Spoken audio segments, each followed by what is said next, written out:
میں شروع سے جمہوریت پر یقین رکھتا تھا۔ اس کا جنرل پرویز مشرف اور دوسرے جنرلوں کو علم تھا۔ 4:30 بجے میرے آرمی چیف بننے کا اعلان ہو گیا، رینک اور بیج لگ گئے۔ اس کے بعد پری پلاننگ کے تحت وزیراعظم ہاؤس کو گھیرے میں لیا گیا۔ دیواریں پھلانگ کر دستے وزیراعظم ہاؤس میں داخل ہو گئے۔ آخری حد تک جانا بھی ایسے پلان اور بغاوت کا حصہ تھا۔ ان کی لوڈڈ گنیں ہمارے اوپر تنی ہوئی تھیں، ٹریگر پر رکھی انگلیاں اشارہ ابرو کی منتظر تھیں۔ اس موقع پر کچھ بھی ہو سکتا تھا، تاہم وزیر اعظم نواز شریف کو میں نے نڈر اور جرأت مند پایا۔ جنرل ضیاء الدین بٹ مزید کہتے ہیں، جنرل محمود بزدل ہیں۔ رات 10:30 بجے آئے۔ وہ خوفزدہ تھے، تاہم طاقت کا غرور تھا، زوم تھا۔ ان لوگوں نے وزیر اعظم کے سامنے خالی کاغذ رکھ کر دستخط کرنے کو کہا۔ میاں صاحب نے دستخط کرنے سے انکار کر دیا۔ ان کے ساتھ بدتمیزی کی گئی، ان کو دھمکیاں دی گئیں، مگر ان کے پائے استقلال میں لرزش نہ آئی۔ گولی مارنے کی دھمکی دی گئی۔ میاں صاحب نے کہا، جو کرنا ہے کرو، سائن نہیں کروں گا۔ اس کے بعد وزیر اعظم اور مجھے الگ کر دیا گیا۔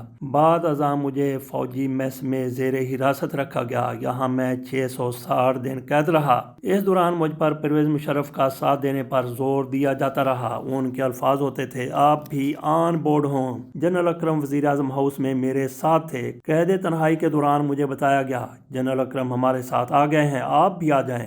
میری پاک فوج میں سپورٹ تھی۔ جنرل مشرف اور ان کے ساتھیوں کو فوج کے اندر سے نفرت کا سامنا تھا۔ میں نے کسی بھی لمحے فوج میں تفریق کی بات نہیں کی۔ کور کمانڈر میرے ساتھ بھی تھے۔ اگر میں ان کو متحرک ہونے کا کہتا تو فوج تقسیم ہو جاتی۔ بنگلہ دیش جیسا حال ہوتا جہاں جرنیلوں نے ایک دوسرے کا خون بہایا۔ مجھے فوج کو متحد رکھنے کے اپنے کردار پر اطمینان اور فخر ہے۔ میس میں مجھے حراست میں رکھے چند دن ہوئے تھے۔ میں تہجد کی نماز کے لیے اٹھا کرتا تھا۔ ایک روز جاگ نہ سکا تو نگرانی پر مامور NCO حوالدار نے کھڑکی پر دستک دی۔ جواب نہ پا کر اس نے زور زور سے ہاتھ مارا۔ میں غنودگی میں تھا۔ میں نے اس سے پوچھا، کیا ہوا بھائی؟ اس نے بتایا، آپ تہجد پڑھتے ہیں، اب فجر ہونے والی ہے۔ مجھے اٹھنے میں دقت ہو رہی تھی۔ بہرحال اٹھ کر بیٹھا تو گیس کی بو سمیل آئی۔ میری جان لینے کے لیے رات کو چولہے کی گیس کھول دی گئی تھی۔ اب یہاں پہ ہمارے مطلب کی، ہمارے مقصد کی بات کا آغاز ہوتا ہے۔ جنرل ضیاء الدین کہتے ہیں، میں نے اگزاسٹ فین اور AC چلا کر گیس کا اخراج کیا۔ جی آپ نے ملاحظہ کر لیا جنرل ضیاء الدین کا بیان۔ آخر میں انہوں نے کہا کہ میں نے اگزاسٹ فین کھول دیا، AC بھی چلا دیا۔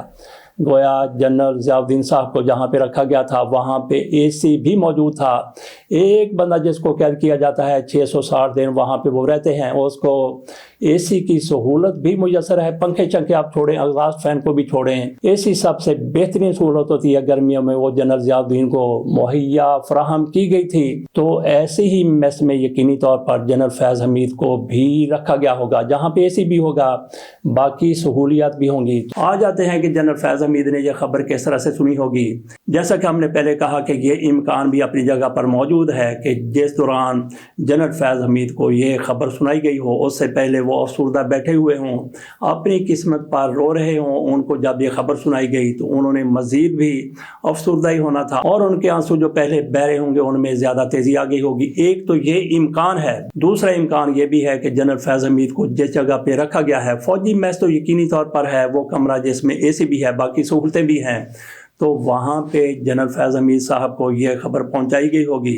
تو ان کے سامنے ٹی وی سکرین بھی چل رہی ہوگی، اس کو بھی وہ دیکھ رہے ہوں گے۔ ان کو خبر کسی خبر رساں کی طرف سے تو شاید نہ پہنچائی گئی ہو۔ ان کے سامنے جو ٹی وی سکرین لگی ہوئی تھی، کیونکہ آفیسر میس میں یا گیسٹ ہاؤس جتنے بھی ہیں وہاں پہ کمرے میں ہر سہولت موجود ہوتی ہے، ٹی وی سکرین کا ہونا بھی لازم ہے۔ ٹی وی بھی وہاں پہ چل رہا ہوگا، اور فوری طور پر جیسے یہ پریس ریلیز آئی، سارے ٹی وی چینلز کے اوپر یہ خبریں چلنے لگی، وہاں پہ PTV لگتا ہوگا یا جو بھی چینل لگتا ہوگا، PTV پر بھی یہ خبر آئی، اور سب سے پہلے شاید PTV نے یہ خبر دی تھی۔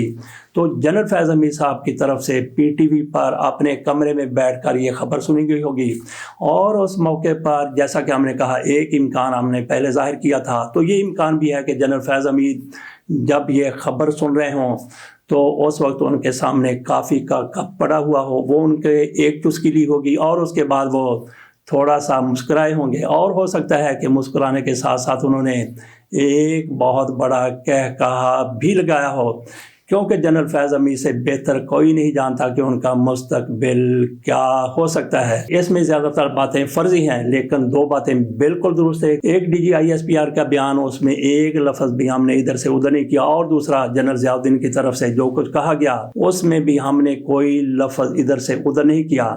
تو فرض ہم نے یہ کر لیا کہ جنرل فیض حمید صاحب تک یہ جب خبر پہنچی ہوگی، کوئی ہرکارا خبر لے کے نہیں گیا ہوگا، بلکہ ٹی وی سکرین ان کے سامنے ہوگی۔ تو یہاں پہ سوال یہ بھی ہے، کیا جنرل فیض حمید کو اسی جگہ پہ رکھا گیا ہے جہاں پہ جنرل ضیاء الدین کو رکھا گیا تھا؟